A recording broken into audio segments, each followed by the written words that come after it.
Will you please state your name and your age for the court? My name is Clara Hara, and I am 52 years old. Can you state your street address? I live on 3014 Raw 7420, Berkeley, California. What is your current occupation? I am a cognitive behavioral psychologist with an emphasis on psychoanalytic criticism. Where did you receive your credentials? I received my bachelor's, master's, and PsyD at UC Berkeley in cognitive and behavioral psychology. What is your background experience?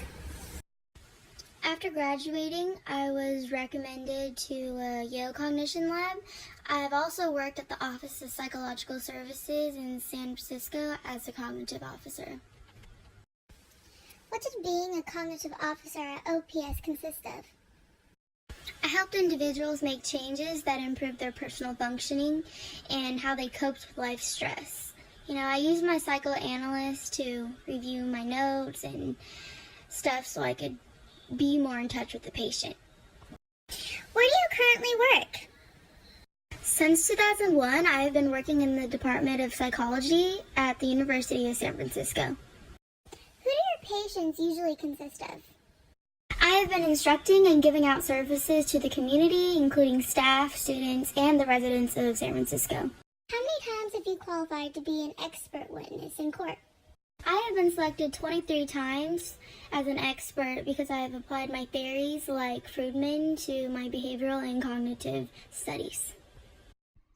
What's up, guys? This is Grace Sorondo, and I'm going to be the narrator of this little video. So, I'm not sure if I pronounced Fruden right, or I don't know how you say that guy's name.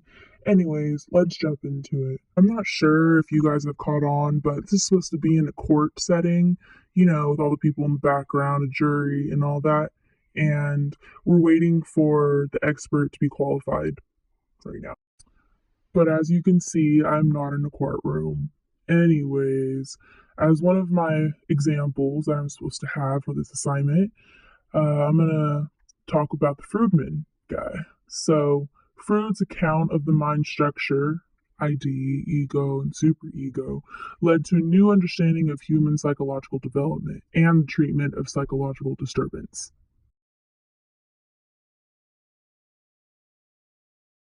All right. Let's get back into this. At this time, we ask the court to qualify Ms. Clara Hara as an expert witness in the field of cognitive behavioral psychology with an emphasis on psychoanalytic criticism. Miss Clara is qualified. Thank you, Your Honor. Can you describe your first interview, Clara, with Hamlet? Yeah. During our first interview, I discovered that Hamlet's father died. What is the significance of this? Anyways, the death of Hamlet's father was a traumatic event in his life considering the relationship. His father played a significant role in Hamlet's emotional and mental health. Did Hamlet share anything regarding his family or friends?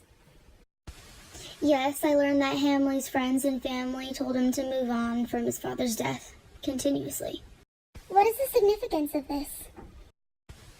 When traumatic events are repressed, the trauma will more than likely strengthen memories due to heightened emotional or physical sensations. So this is a quote from the book, and it's basically showing, Claudia's asking why Hamlet is so gloomy. Obviously, we know why, and Gertrude is so cool with it, she's not even stressing. That is so rude. Anyways, this is an example of the trauma of his father being repressed. What did you do next, if anything, upon Hamlet's thoughts and feelings?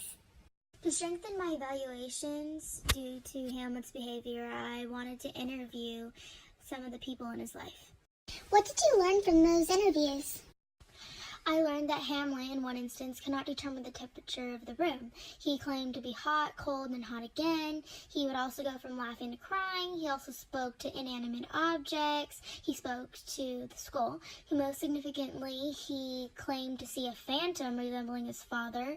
He also spoke of suicide. Hamlet exhibited specific symptoms of a clinical condition.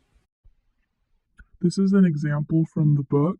This scene, it's when Hamlet is talking to Osric and he's telling him to take off and on his hat because he can't decide the temperature of the room.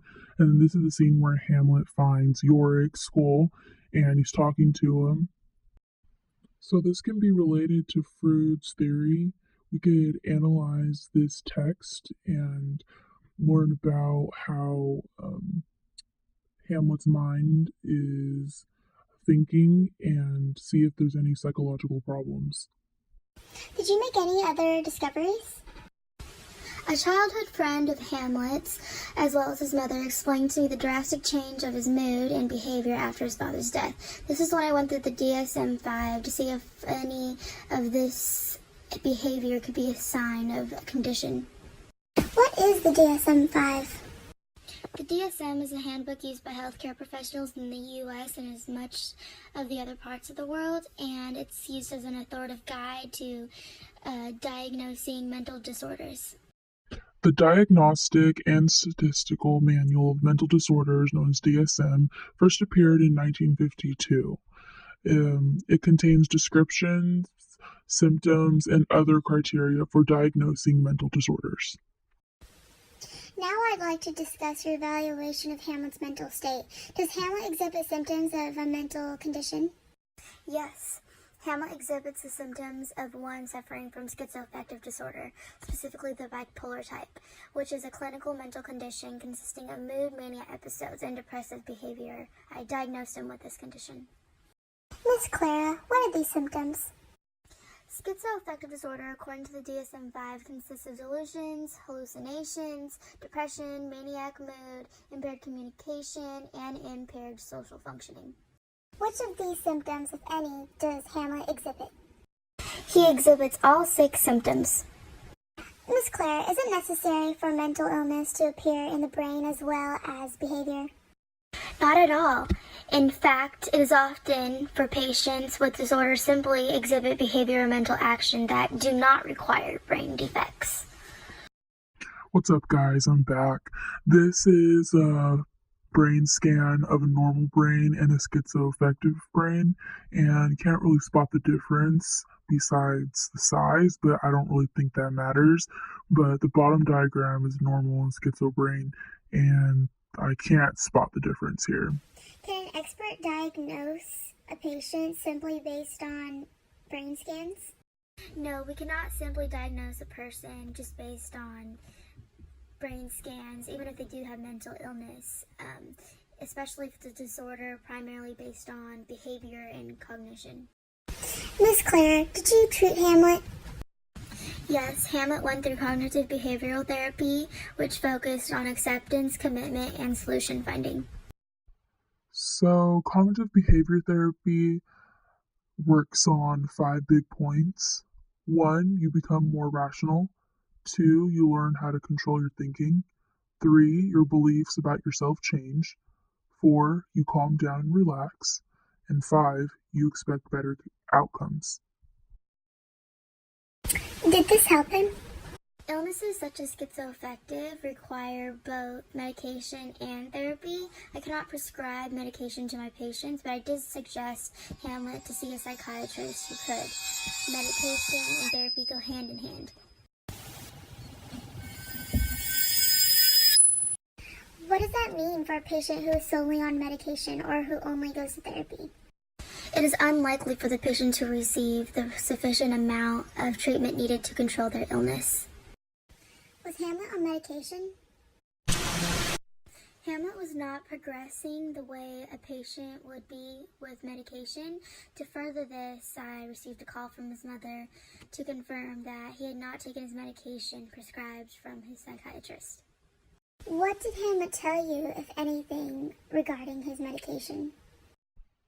I know this didn't happen in the story, but I'm trying to be more creative. Hamlet believed that he had taken the medication. This is typical of a patient who is diluting reality. Miss Clara, I would like to go back to your diagnosis of Hamlet. Could you tell the jury what are the causes of schizoaffective disorder?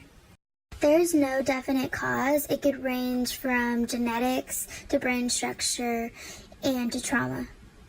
What are your conclusions as to the cause of Hamlet's schizoaffective disorder? Hamlet's schizoaffective disorder, specifically the bipolar type, was caused by a traumatic event. In Act 1, Hamlet is insane. He is so depressed and saddened by his father's death that he contemplates whether to commit suicide or not.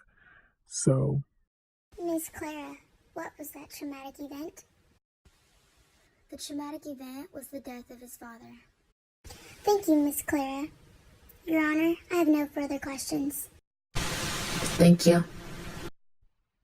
with that being said, we could all analyze Shakespeare's literature to see how Hamlet's mental and psychological problem affected his self-image. Thank you, Mr. Frood, and thank you for watching my video.